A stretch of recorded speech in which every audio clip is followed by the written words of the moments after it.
In this podcast of the Colors of Humanity project, we will talk with two people, Idris and Anastasiia, about their own experiences they had with, in general, gender stereotypes, but also the issue of hate speech. And I will just quickly say short details about this project, which has been running for almost 2 years now. And we are together with our partners from Albania, Kosovo, and Bulgaria, doing different activities to raise the awareness on this issue of gender stereotypes and hate speech, and try to break up those stereotypes and find new ways of dealing together with young people to combat these problems. And so I will now just shortly let Anastasiia and then Idris present themselves. My name is Andreas. I'm also part of the Vienna Goes Europe Association and the board. And we will have together this conversation on these topics. So I let you quickly present yourself now. Yes, thank you for inviting me. My name is Anastasiia. I'm 24 years old. I'm Ukrainian, and I've been living in Vienna since 2022. So I came to Vienna because of the war, and I'm a refugee in Austria, and I've just finished my study here in Austria. Hi, I am Idris. I am 23 years old. I also live in Vienna, in Austria, since 2021. I also come here for studying for my master thesis, and since here I don't move anymore in Vienna. Okay, very nice. So now that we have this very broad issue of gender and gender stereotypes and also hate speech, I just maybe want to break it down and make it very specific for us and also for our listeners that we will have. That for you personally, what does that mean? Where have you in your life encountered that topic of gender issues or of gender stereotypes? Maybe just in the very general sense, what can you, where can you recall maybe from your own life where this has come across you or where this has impacted you? And maybe Anastasiia, is that something that has played a role in your life? Yeah, I would say yes. So I'm coming from more traditional country. Ukraine is still more traditional, yet we are moving now to a more right direction, I would say. But still, yeah, at school, for instance, I remember we had one lesson. I don't remember the name exactly. It was something like basic of society or something like this. And it's still discussed in Ukrainian society about these books from this lesson, the subject, because sometimes you would find something like, yeah, so girls should not have very like bright makeup or something, and nothing about boys, like what they should do or shouldn't do. So yeah, I'm not sure if it's still a case in schools. I hope no. But so yeah, this is my experience. It started from the very beginning, I would say, from school. Is that also something you've come across, Idris, in your school in France? Yes, and no, because I have the double culture. My first is Morocco and my mother is French. I have both nationality, so I can understand Anastasiia because Morocco is also traditional, and there is a huge stereotype about with what is a good boy, testosterone, masculine, and the girl should be nice, quiet, and pretty. So this stereotype is still in Morocco, but in France, I would say it's at school it could be changed nowadays. So I can see more gender diversity during the lesson and something like that. But it's still a huge process to my perspective. Yeah.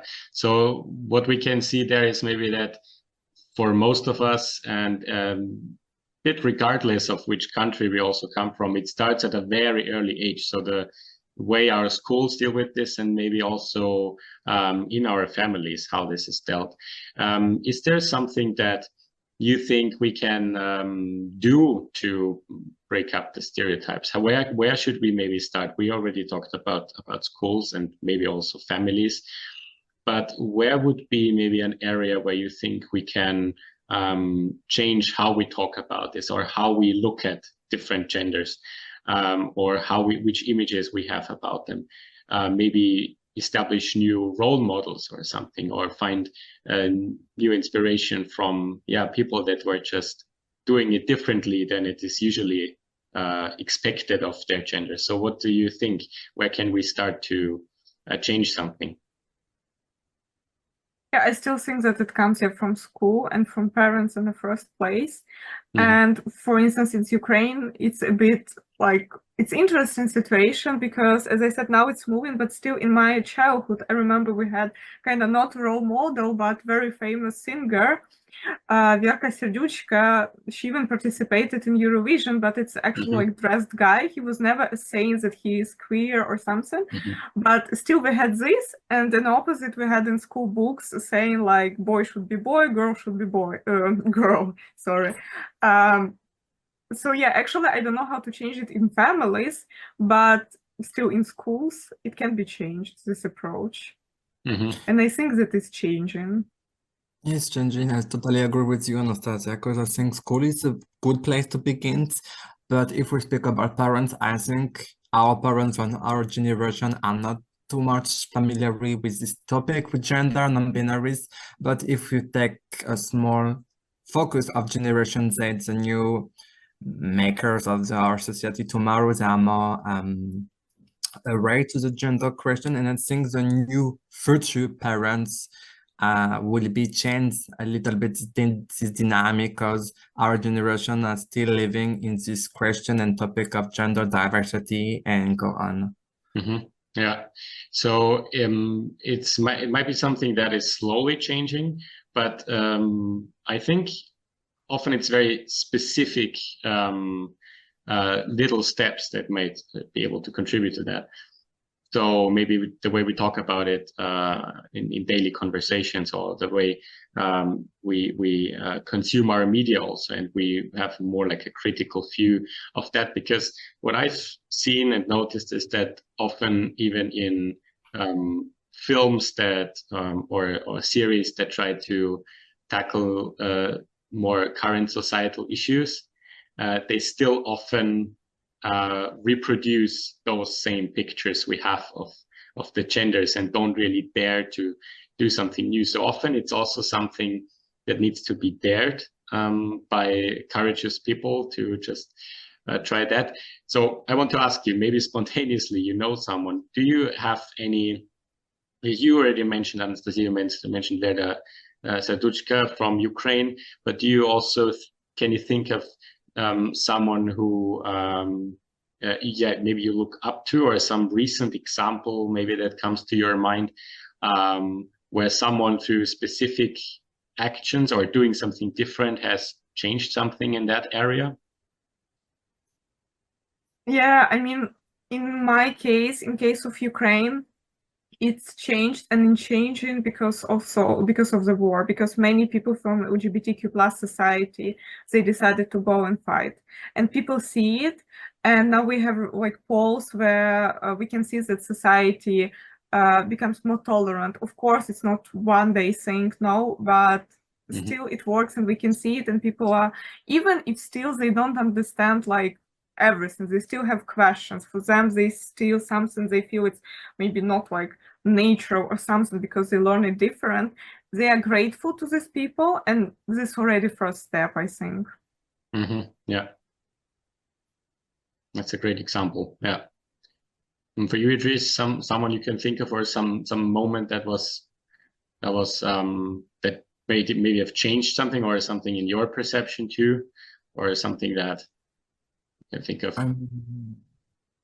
Maybe I have two examples. What will be from my country with the Olympic Games in Paris, because during the opening ceremony, we saw a lot of drag screens during the show, and for the conservative part of the society was so a huge shock. They were so disappointing about it, but for the drag queen community and go on, it will have a positive impact, as the people have seen it, and they will be a little bit more aware to these topics. And I would like to make a connection with my own life in Vienna because I have not really read about the drag queen community. And one close friend to mine invited me to a drag queen karaoke show. And since then, I changed a little bit my perception about drag queen and go on with gender stereotype and go on. It was really a good positive experience. Yeah, that you're doing a very good point, making a good point here, Rick, that often it's also like personal experience and personal contact maybe, or something that, yeah, if you never had to do with people and their realities, then you will still have stereotypical thinking about them, because you never know what their actual whereabouts is, and what that they also have a normal life and their own issues and their own questions and daily experiences. And the less we are in contact with each other, the harder it will be to maybe get rid and try to demolish these barriers that there are.